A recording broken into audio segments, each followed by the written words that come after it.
Сәлеметсіздер ме, құрметті оқушылар? Бұл қарапайым математика және сіздермен бірге Мейірбек Жоламан. Бүгін біз номері 139-шы сабағымызды бастаймыз. Есепті шығаруда санды және әріпті өрнектерді қолдану. Астероидтер мен құйрықты жұлдыздар. Санды және әріпті өрнектерді түрлендіресің. Айнымалысы бар өрнектер құрасын және оларды есеп шығару үшін қолданасын. Бірінші есеп. Планета аралық кеңістіктен жерге құлаған тастар мен темір кесектері қалай аталатынын білесің бе? Есепті және жауабыңды тексер. Мысалы, 10.000 бөлінген 250, ол 40 шығады. Келесі, 848.000-ді 2-ге бөлгенде 424.000 шығады. 135.500-ді 500-ге бөлеміз, 351 шығады. 560.000-ды 800-ге бөлгенде 700 болады. 250-ді 8-ге көбейткенде 2000 шығады. 42.000-ны 6-ға бөлгенде 7001 шығады. 42.142-ні 2-ге бөлгенде 21.071 шығады. 1212-ні 4-ге көбейткенде 4848 шығады. Олай болса, әр санның өзінің сандары бар. Мысалы деген 40 деген ол м деген әріп. Одан кейін келесі мысалы тағы бір сандардың жауаптарының барлығы әрқайсының өзінің сандары бар, әріптері бар. Енді қараңыздар. Соған сәйкес біздер ретімен қоятын болсақ, сонда бізде метеорит деген сөз шығады. Екінші есеп. Есепте А нұсқасы 5210 азайтылған К қосылған 18122 бөлінген 26. Мұндағы К 854 немесе 3129. Екеуін жеке-жеке қоямыз орнына. Енді біздер К-ның орнына мысалы 854-ті қоямыз. Одан кейін есептейміз, мінекей. 5210-нан 854 азайтқанда 4356 шығады. Одан кейін 18022-ні 26-ға бөлгенде 697 шығады. Сонда екеуін қосқан кезде 5053 шығады. Келесі, мына К-ның орнына 3129 қоямыз. 5210 азайтылған 3129 2081 шығады. 18022-ні 26-ға бөлгенде 697 шығады. Екеуін қосқанда 2778 шығады. Ә нұсқасы А бөлінген жақшаның ішінде 25 көбейтілген 4, жақша болған көбейтілген 3. Біздер А-ның орнына 48.000-ді қоямыз, одан кейін 54.000-ді қоямыз. 48.000-ді қойған кезде, қараңыздар, мына жерде 25-ті 4-ге бөлгенде 100 болады, 48.000-ді 100-ге бөлгенде 480 болады, оны 3-ге көбейткенде 1440 шығады.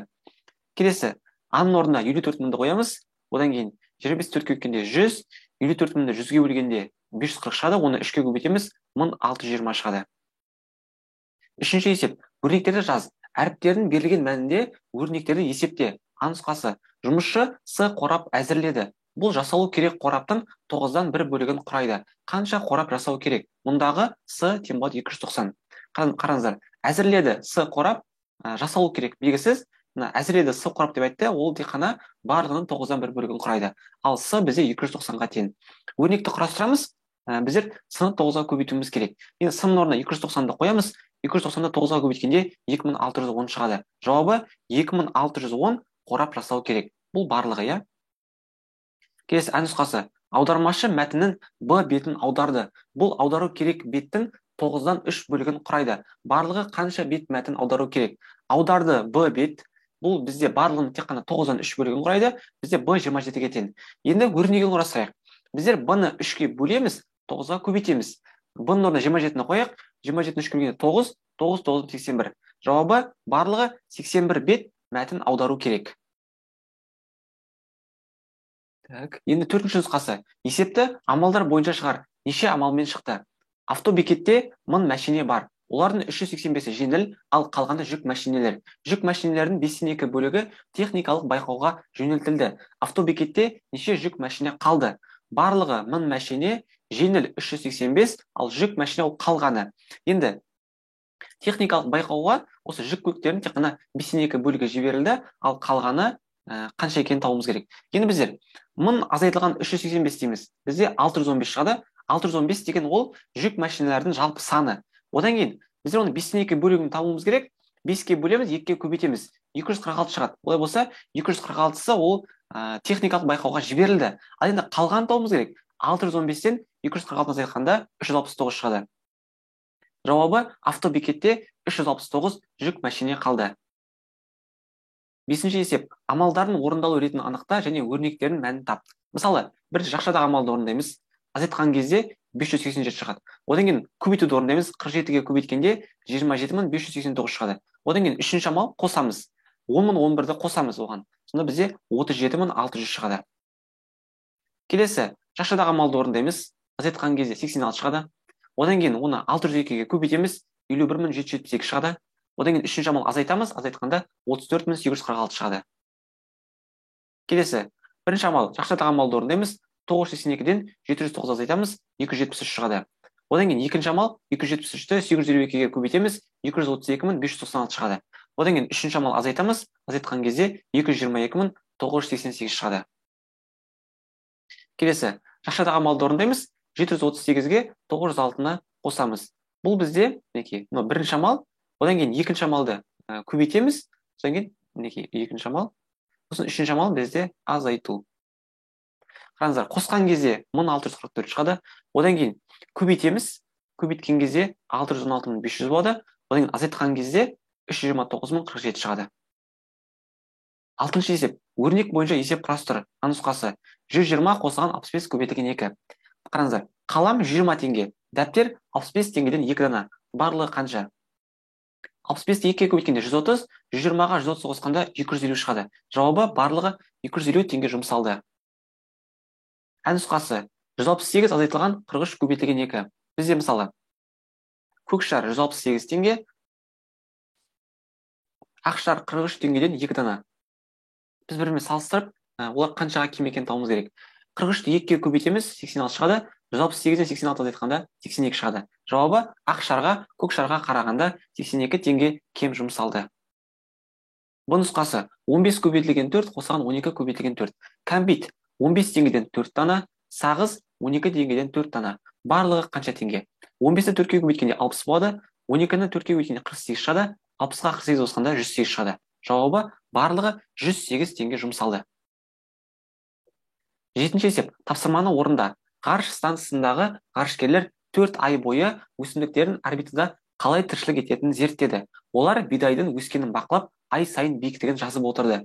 Бір айдан кейін оның биіктігі 16 сантиметр, 2 айдан кейін 24 сантиметр, 3 айдан кейін 28 сантиметр болды. Егер өсу заңдылығы сақталатын болса, онда бидай 4 айдан кейін қанша сантиметрге өседі?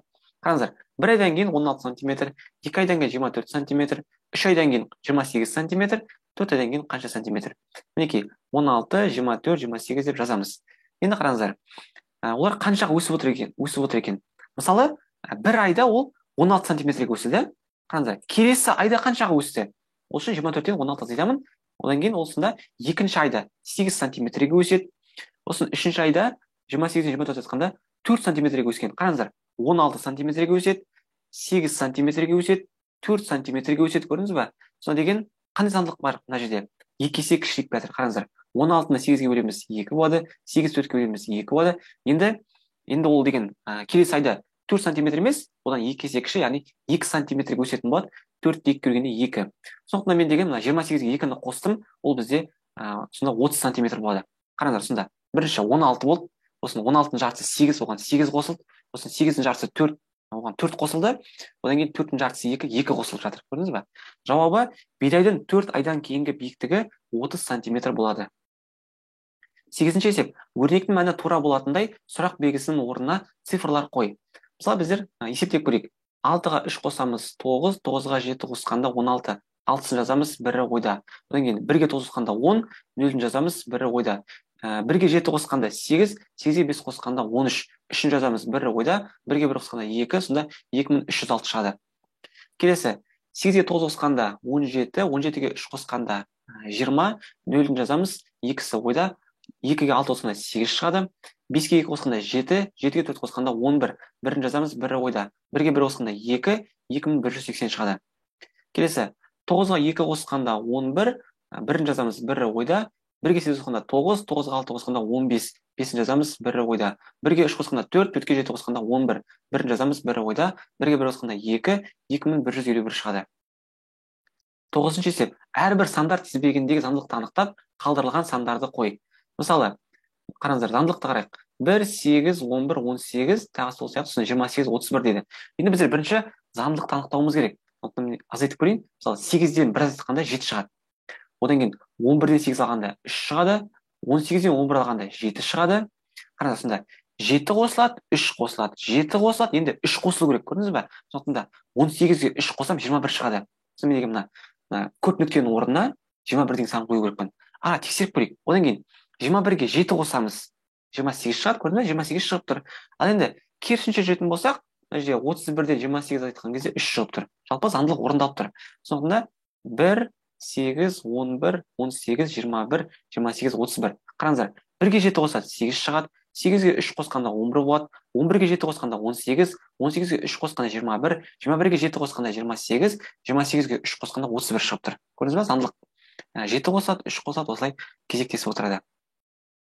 Келесі ән нұсқасы 2, 1, 3, 2, 4, 3, тағы сол сияқты 4, 6 дейді. Қандай заңдылық бар екен?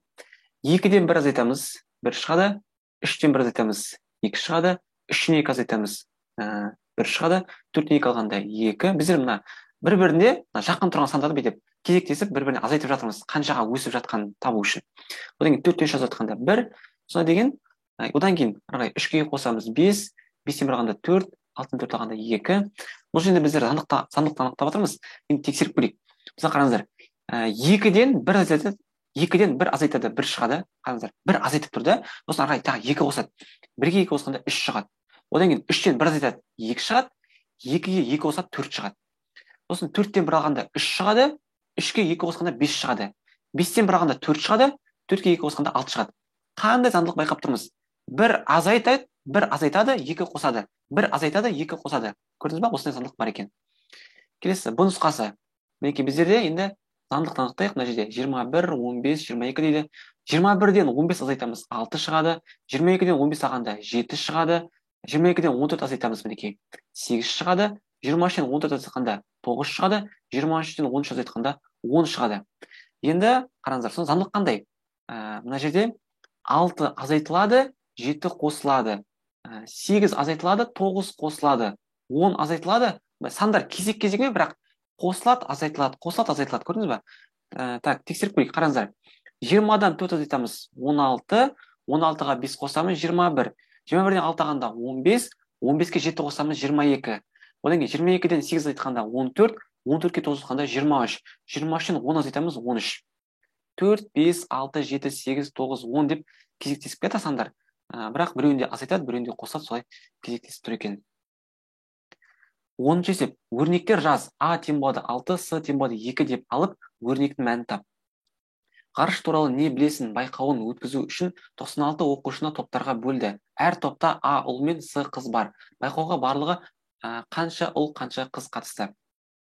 Барлығы 96 оқушы, әр топта А ұл, С қыз бар. Енді ұлдар қанша барлығы, қыздар барлығы қанша? Ол үшін өрнек құрастырамыз. Біздер барлығы неше топ бар екенін білуіміз керек. Сондықтан да қараңыздар, бір топта А ұл, С қыз бар деп айтты да. Сонда жалпы бір топта қанша адам бар екенін табу үшін А мен С-ны қоссам, осының барлығына бөліп жіберемін. Сонда деген, так, 6 мысалы деген, біздер А-ның орнына 6 қоямыз, С-ның орнына 2 қоямыз, сөйтіп айтылды мына жер басында. 6-ға 2 қосқанда 8 болады. Сонда бір топта 8 адам бар, 8 оқушы бар. Осының барлығы 96 оқушыны 8 оқушыдан бөлген кезде бізде 12 топ шығады. Қараңыздар, сонда бізде 12 топ бар. Қараңыздар, енді 12 топтың әр қайсысында мысалы 6 ұл болады. 6 деп жазылды, көрдіңіз ба? 6-ға көйтеміз, сонда 72 ұл шығады. Енді 12 топ бар, әр қайсысында 2 қыз болса, сонда бізде 24 қыз шығады. Сонда жауабы байқауға барлығы 72 ұл, 24 қыз қатысты. Осымен құрметті оқушылар, біздер бүгінгі сабағымызды аяқтаймыз. Сіздермен бірге болған Мейірбек Жоламан. Келесі сабақта кездескенше.